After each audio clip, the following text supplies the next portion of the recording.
Now Classic Hardcore is live, and so far Death has claimed 2,961,039 player characters. Around the clock, that's about one death every 1.5 seconds.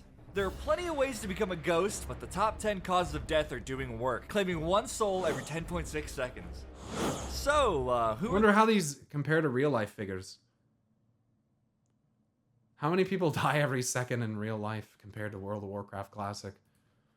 How many people die each second in real life? 1.8 people will die in the next second. So 1.5, and wow. Every 1.5 seconds. I mean, that's pretty goddamn accurate. That's pretty close. There are plenty of ways to become a ghost, but the top 10 causes of death are doing work, claiming one soul every 10.6 seconds.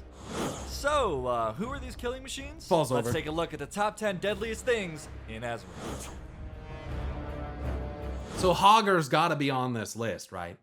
Like, or is this just base NPCs not named? I wonder. Number 10, Kobold Tunneler. Kill count 28,437. These guys are found near the Fargo Deep Mine to the south of Goldshire in Elwood Forest. Could they be Griffin? Gold dust and large candles at these embarking on an adventure to find some treasure. kobolds carry. Pretty basic Thank you so stuff, much. but it can be tough when you're just starting out. You forgot about Khadgar? How could you? Number 9, Porcine Entourage. Kill count 29,039. 2 of these can be found accompanying a boar named Princess in the Brackwell Pumpkin Patch in Elwood Forest. 28k people failed to take the candle. Sends you in their direction. All 3 pigs have a charge attack that stuns. So for a lot of players, this is their face-first introduction to the joys of getting stun locked. Damn. Number 8, Drowning. Kill count 33,277. Water can be found just about anywhere. And good old-fashioned non-sentient lakes, ponds, and streams are not to be underestimated. Breath can run out pretty quickly if you're not paying attention. Number 7, Other Players. Kill count 34,894. By default, PvP is disabled on hardcore servers, but unless you're a coward, you should immediately turn it on. Battlegrounds are disabled as well, but you can still die for your flag carrier by assembling a pre-made group for wargames. For settling loot disputes, defending one's honor, or just to prove superior combat prowess, the time-honored tradition of Mak'gora cannot be overlooked. Can I tell you something, chat? I think the first 2 people to ever do Mak'gora was Sargeras and Agramar. In Chronicle, it talks about how they're the 2 greatest warriors the universe has ever known, and they did canonically have a 1v1 battle.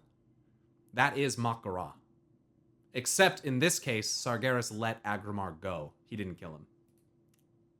Duels to the death are a new feature in hardcore. Lose and Also, Mak'gora stems from Orc tradition, and I would like to point out that Orc tradition comes from Draenor, which is the planet that Agramar had the most influence on. over, but win and you get a stacking And buff. Agramar is the lieutenant, the literal like subordinate of Sargeras. So, yeah. Called String of Ears that keeps count of how much better you are than everyone else is at PvP. That's why he has the coward debuff. Mm-hmm. He ran away. Defias Pillager. Kill count 35,070.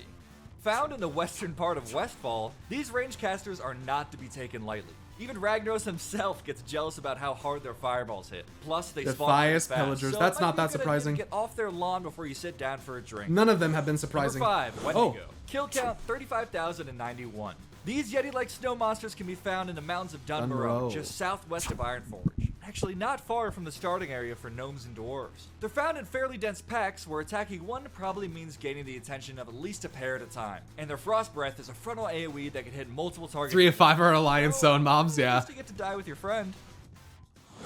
Number 4, Defias Trapper. Kill count. Ibarra are having 4,700. talks with Phil to make Blizzard Entertainment independent again? Really?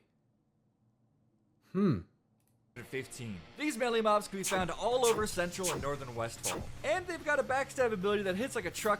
From Activision, yes. Yeah, to separate it from Activision. Great for them because you'll probably pull too many and try to run away, at which point they get to crit you in the back and post their sick parse in the Defias guild chat.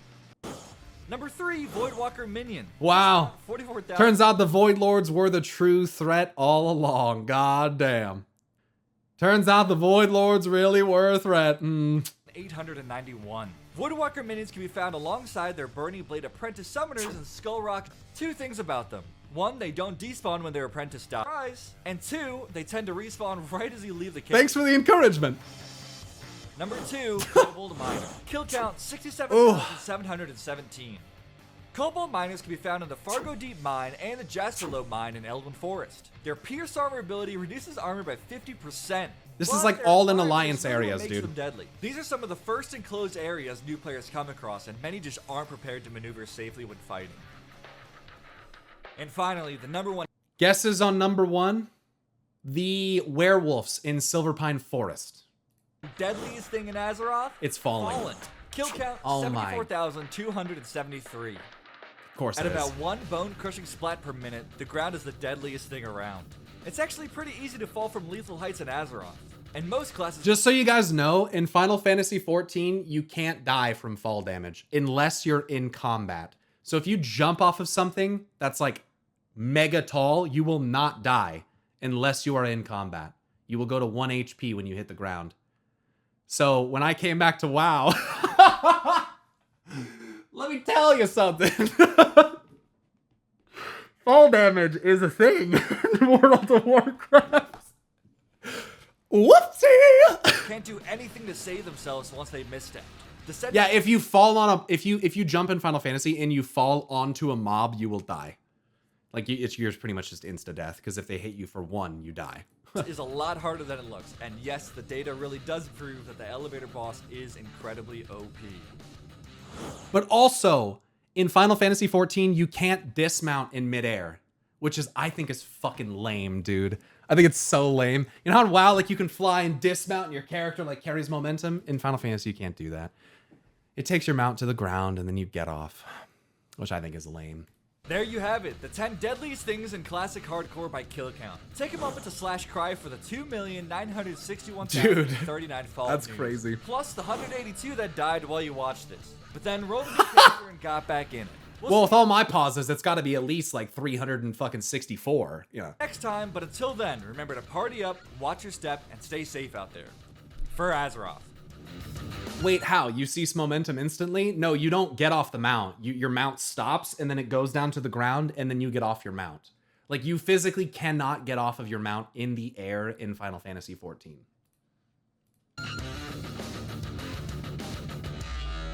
I cannot help you, champion. The Spirit Healer. Nice. That's a good video. I like that.